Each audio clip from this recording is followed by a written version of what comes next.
Next topic is apse and apsilar distance. First, what is apse? An apse is a point on a central orbit at which the radius vector drawn from the center of force to the point has a maximum or a minimum value. First, suppose आपके पास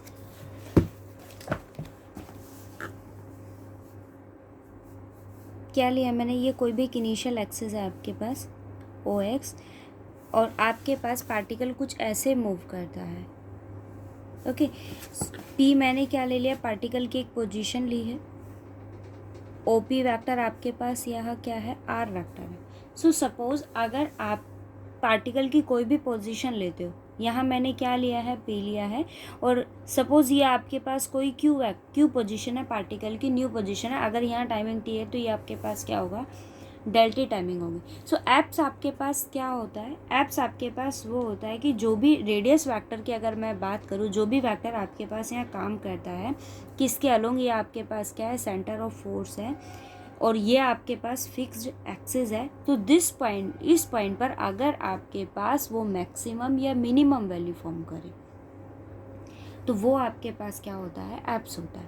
जैसे suppose करो कि अगर ये मेरे पास particle की कोई भी एक पोजीशन है, यहाँ आपके पास कोई भी कोड्स एग्जिस्ट करते हैं. ऑब्वियसली कोड आपके पास एक एक्स कंपोनेंट होगा, आपके पास एक वाई कंपोनेंट यहाँ होगा. आप अगर उसको सब्स्टिट्यूट करते हो और उस केस में आपके पास मिनिमम वैल्यू दे या मैक्सिमम वैल्यू दे, मिनिमम मैक्सिमम का मतलब ये कंपेयर करने के लिए आपके पास 2 पॉइंट्स होने चाहिए. सपोज आपने पी सब्स्टिट्यूट करते हो तो फंक्शन की वैल्यू आपको कुछ 1 मिलती है. सपोज करो क्यू आपने सब्स्टिट्यूट किया तो या तो आपको 0 मिले या 1 मिले, या तो मैक्सिमम मिलेगा या फिर मिनिमम मिलेगा. तो जो पॉइंट आपको मिनिमम वैल्यू दे या मैक्सिमम वैल्यू दे उन्हें हम क्या कहते हैं, एप्स कहते हैं. ठीक है, ये आपके पास कोई भी रेडियस फैक्टर है, ये मेरे पास फिक्स्ड एक्सिस है, सब पार्टिकल आपके पास कुछ ऐसे मूव करता है, ये उसकी पोजीशन है आफ्टर अ टी टाइमिंग, और ये आपके पास क्या, उसकी कोई एक अनदर पोजीशन है after a delta t timing, T plus delta t timing है आपके पास. तो आप अगर कोई भी पॉइंट सब्स्टिट्यूट करते हो जिस पॉइंट पर आपके पास फंक्शन की वैल्यू क्या दे, मतलब जो भी वो फॉर्म करता है, हम बात कर रहे हैं सेंट्रल ऑर्बिट की तो उसी के कॉरेस्पॉन्ड मैं आपको बोल रही हूँ. सो अगर उस पर वो आपको मैक्सिमम या मिनिमम वैल्यू देता है तो वो आपके पास क्या कहलाता है, एप्स कहलाता है. सेकंड कंडीशन ये कि आपने जो भी, मान लीजिए कि मेरे पास ये पॉइंट आपके पास क्या बनाता है, एप्स बनाता है. एप्स का मतलब ये हुआ या तो ये कोई मिनिमम वैल्यू देगा या फिर ये आपको क्या देगा, मैक्सिमम वैल्यू देगा. सो जो सेंटर ऑफ फोर्स के साथ इसका डिस्टेंस होगा ना, वो आपके पास क्या होता है, एप्सिडल डिस्टेंस होता है. जो भी आपके पास एप्स होगी उसका सेंटर ऑफ फोर्स के साथ डिस्टेंस जो एग्जिस्ट करेगा वो आपके पास क्या होता है, एप्सिडल डिस्टेंस. और अगर मैं आपसे कहूँ एप्सिडल एंगल क्या होता है तो आप दो फाइंड आउट कीजिए. दो कॉन्जिक्यूटिव की मैं बात करी, कॉन्जिक्यूटिव का मीनिंग आपको पता होगा, ऑब्वियस है कि दो, अगर आपने कोई भी दो क्या निकाले हैं, एप्सिडल डिस्टेंस फाइंड आउट करे हैं, कॉन्जिक्यूटिव हैं वो आपके पास, तो उसके उनके बीच में जो भी एंगल आपके पास फॉर्म करता है ना वो क्या होगा, एप्सिडल एंगल होगा. सपोज यहाँ मेरे पास कोई भी एक पी डैश है और ये दोनों आपके पास क्या है, कॉन्जिक्यूटिव है. कॉन्जिक्यूटिव का मतलब ये है कि इन दोनों के मिड में अगर आप कोई भी वैल्यू फाइंड आउट करते हो तो ना तो वो मिनिमम देता है ना ही वो मैक्सिमम देता है. कहने का मतलब वो आपके पास कैसे फॉर्म करता है, एज अ पी फॉर्म करता है. ठीक है, सो इसके मान लीजिए अगर ये आपके पास 0 है तो इससे नेक्स्ट वैल्यू आपके या तो इंक्रीजिंग ऑर्डर में होगा या डिक्रीजिंग ऑर्डर में, जो भी वैल्यू देगा मैक्सिमम दे या मिनिमम दे. सो ये आपके पास क्या है, कॉन्जिक्यूटिव है. इन दोनों के बीच का जो डिस्टेंस आपके पास फॉर्म करता है ना वो क्या, मतलब जो भी इन दोनों के बीच का जो एंगल होगा वो आपके पास क्या होगा, एप्सिडल एंगल होगा. और एप्सिडल डिस्टेंस आपके पास ये होता है, जो भी एप्स आप फाइंड आउट करोगे उसका सेंट्रल ऑफ फोर्स के साथ जो डिस्टेंस होगा वो क्या होता है, एप्सिडल डिस्टेंस होता है. ओके, नेक्स्ट आर्टिकल आप देखो यहाँ क्या कहता है.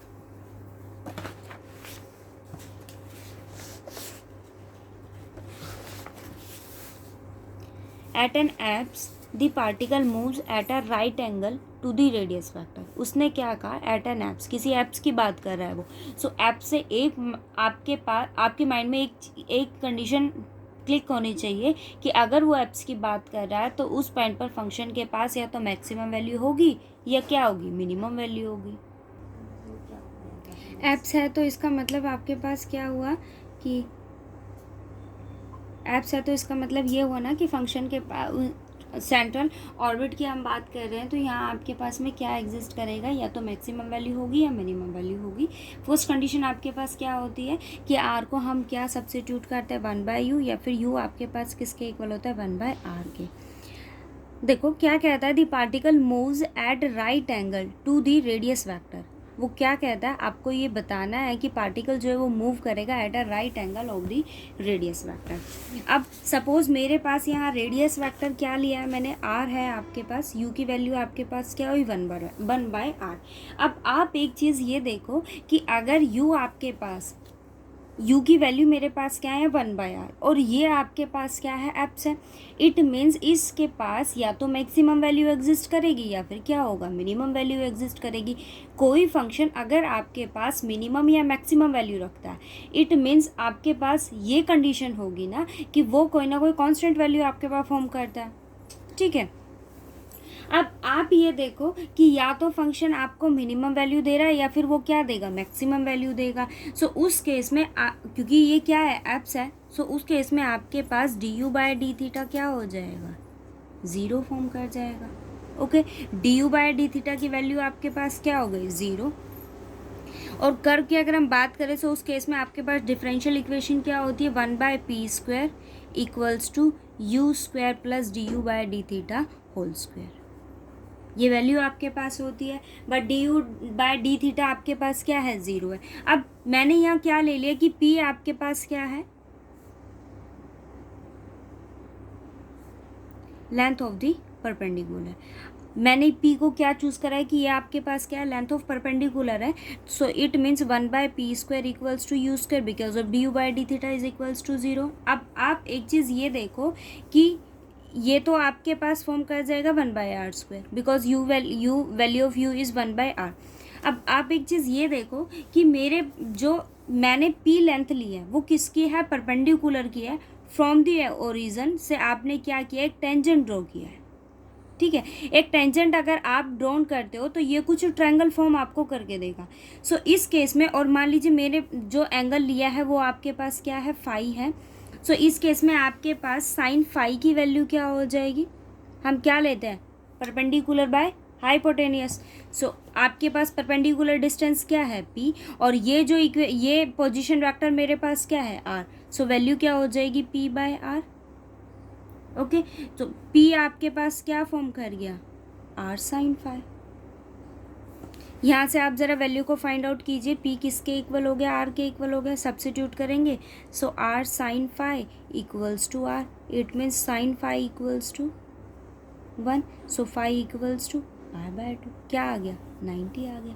और मुझे शो भी यही करना था कि क्या कहता है वो particle moves at a right angle to the radius vector. वो कहाँ मूव करेगा राइट एंगल पर, और हमारे पास कंडीशन भी क्या आई है कि फाई आपके पास यहाँ क्या है 90। ओके, नेक्स्ट थ्योरम आप खुद से ट्राई करना, नहीं समझ आती तो फिर मुझे बताना। नेक्स्ट आर्टिकल देखो क्या कहता है,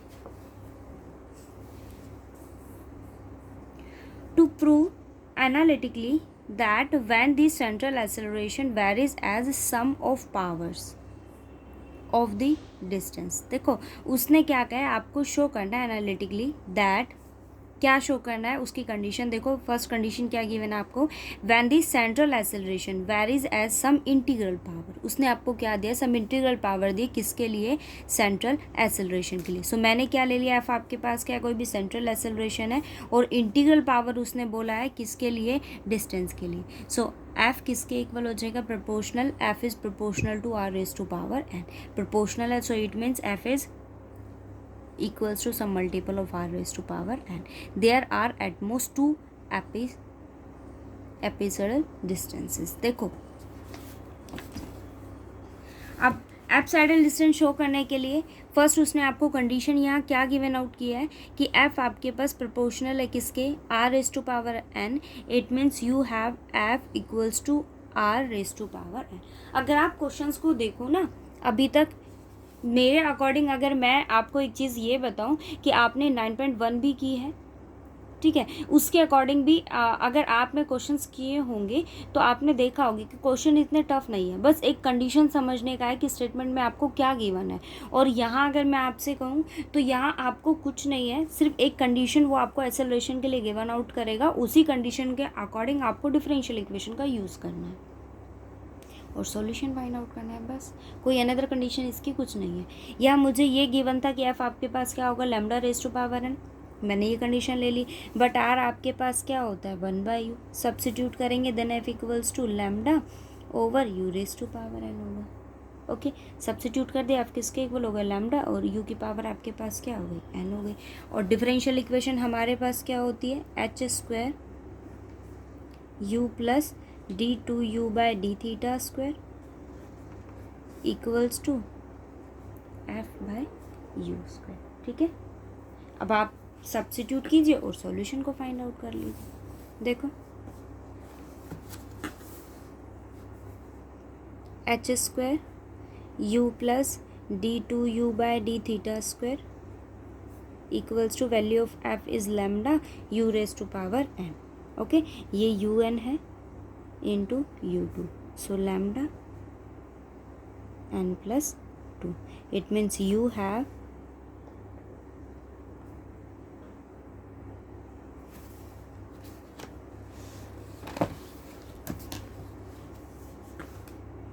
ये वैल्यू हो गई आपके पास।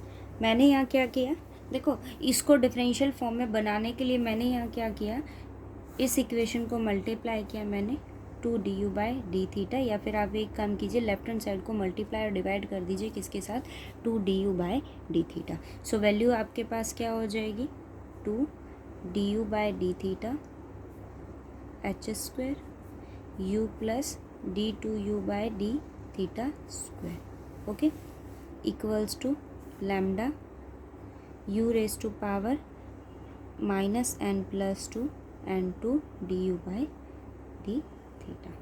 ठीक है, अब मैंने यहाँ क्या किया, अब यहाँ अगर आप देखो तो ये मेरे पास क्या है, h² है, और ये आपके पास क्या है, 2du/d θ, और यहाँ मेरे पास क्या है, 2u du/d θ। तो देखो मैंने क्या इक्वेशन इसको फॉर्म किया। अब देखो यहाँ h² को मैंने बाहर रखा, ठीक है, ये आपके पास टर्म है, इसको अगर आप मल्टीप्लाई करते हो अंदर तो आपके पास वैल्यू क्या आएगी, 2du/d θ u plus 2du/d θ d2u/d θ²। Okay, यहाँ देखो 2 लैम्डा u पावर आपके पास क्या है, -n+2 du/d θ। ओके, अब आप क्या करोगे, इसको इंटीग्रेट करोगे। यहाँ अगर आप देखो ना तो आपके पास वैल्यू क्या है इसको ऐसे लिखो 2u du/d θ। तो अगर आप u² को डिफरेंशिएट करते हो विद रिस्पेक्ट टू थीटा तो आपके पास वैल्यू क्या आएगी, u² को डिफरेंशिएट करते हैं तो 2u du/d θ। या आप किसको डिफरेंशिएट कर रहे हो, du/d θ होल स्क्वायर, तो उसका डेरिवेटिव क्या आ जाएगा, 2 du/d θ, और उसको डिफरेंशिएट करेंगे तो ये वैल्यू, इसको दोनों साइड हम इंटीग्रेट करेंगे तो आपके पास वैल्यू क्या आ जाएगी, ये क्या है h², ये क्या होगा u² plus du/d θ whole square, h² as it is u² plus du/d θ whole square. Okay, यहाँ इसको इंटीग्रेट करेंगे, 2 लैम्डा एज इट इज़, हम किसके रिस्पेक्ट में कर रहे हैं, थीटा के रिस्पेक्ट में, u को कर रहे हैं तो u का आप इंटीग्रेशन कर दोगे, 1 ऐड कर दोगे और उसी पावर से उसको क्या कर दोगे, divide. So you have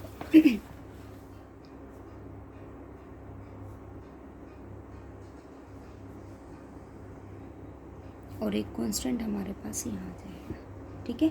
but आपके पास एट एन एप्स के लिए हमने अभी आर्टिकल शो किया है कि du/d θ आपके पास किसके इक्वल होगा, 0 के इक्वल होगा ना। सब्सिट्यूट करेंगे यहाँ पर du/d θ equals to 0, so h² u² equals to -2 lambda u raise to power n+1 over n+1 plus c1। u² को मैंने एक तरफ कर लिया, सो वैल्यू ऑफ h² इज़ ये आपके पास यू स्क्वायर मल्टीप्लाई में उधर जाके डिवाइड में होगा और ऊपर लेकर जाओगे तो पावर नेगेटिव, तो आपके पास वैल्यू क्या आ गई 2 lambda u raise to power minus n+3 ओवर n+1 plus c1/u square. Okay, अब आप सब्सिट्यूट करो, आपके पास u की वैल्यू क्या होती है 1/r, हम सब्सिट्यूट करेंगे, so h square equals to 2u/n+1, ये क्या है नेगेटिव है, इट मीन्स ये आपके पास क्या है 1/u raise to power n+3, but 1/u आपके पास क्या हो जाएगा r, so value of r is n+3 और minus sign as it is है प्लस c1r²। ओके, अब आप इसको सेपरेट कर लो, ये टर्म मैं उधर ले आई तो क्या हो गया n+1 2 लैम्डा, ठीक है, माइनस भी मैंने यहाँ कॉमन लिया इक्वल्स टू ये लैम्डा है यू नहीं है, r raise to power n+3 minus c1r² n+1/2 lambda. Okay, अब आप अगर इसको देखो ना तो ये क्वाड्रेटिक इक्वेशन है, देखो कैसे, ये है मेरे पास, क्या इक्वेशन बनेगी क्वाड्रेटिक नहीं है, n के ऊपर डिपेंड करेगा कि इक्वेशन क्या है, कितने डिग्री की आपके पास यहाँ इक्वेशन होगी,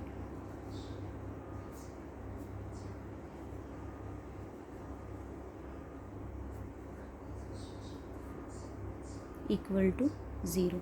अब आप यहाँ देखो ना तो ये आपके पास एक इक्वेशन है, ठीक है, ये क्या है आपके पास r है जिसकी पावर कितनी है n+3, ये क्या है आपके पास r² है। अगर आप यहाँ देखो ना तो आपके पास रूट्स इसके एग्जिस्ट करेंगे, बट एक कंडीशन ये है कि एटमोस्ट 2 चेंज ऑफ साइन है, जैसे देखो ये टर्म आपके पास पॉजिटिव है, ये नेगेटिव, यहाँ एक कंडीशन है जहाँ आपके पास साइन चेंज होगा, ये पॉजिटिव ये नेगेटिव बट ये क्या है पॉजिटिव। हम ये डिस्क्रीट रूल्स पढ़ते थे ऑफ साइंस का, किसमें अलजेब्रा में हम पढ़ते थे, 10 चैप्टर आपका होता था, उसके अकॉर्डिंग हम ये देखते थे कि अगर देखो ये कंडीशन होती थी कि अगर आप f(x) को चेक कर रहे हो और वो जो भी आपके पास कंडीशन रखता है उस कंडीशन के अकॉर्डिंग हम ये चेक करते थे कि उसके पास चेंज ऑफ साइन कितने हैं, f(x) के पास जितने चेंज ऑफ साइन होते हैं उतने उसके पॉजिटिव रूट एग्जिस्ट करते हैं, और अगर हमें नेगेटिव रूट फाइंड आउट करने होते हैं तो हम क्या करते हैं f(x) को रिप्लेस करते हैं किससे -x से, फिर आप चेक करते हो कि उसके पास चेंज ऑफ साइन कितने हैं, तो वो आपको बताता है कि उसके पास नेगेटिव रूट कितने एग्जिस्ट करेंगे, ठीक है। तो यहाँ अगर आप देखो ना तो मेरे पास चेंज ऑफ साइन कितने हैं 1 और ये आपके पास क्या है 2, इट मीन्स इसके पास एटमोस्ट, बात करूँ मैं पॉजिटिव की क्योंकि मैंने यहाँ r को -r से रिप्लेस नहीं करा, तो पॉजिटिव वैल्यूज़ आपके पास कितनी एग्जिस्ट करेंगी 2, ठीक है, कितने पॉजिटिव वैल्यूज़ एग्जिस्ट करेंगे आपके पास 2 वैल्यूज़ तो डेफिनेटली एग्जिस्ट करेगी, सो आपके पास यहाँ एब्सिडल डिस्टेंसेस कितने हो गए 2, ये आपको शो करना था, ठीक है। इसको एक बार और देखना ट्राई करके और फिर जहाँ अगर आपको डाउट हो वहाँ मुझसे पूछो।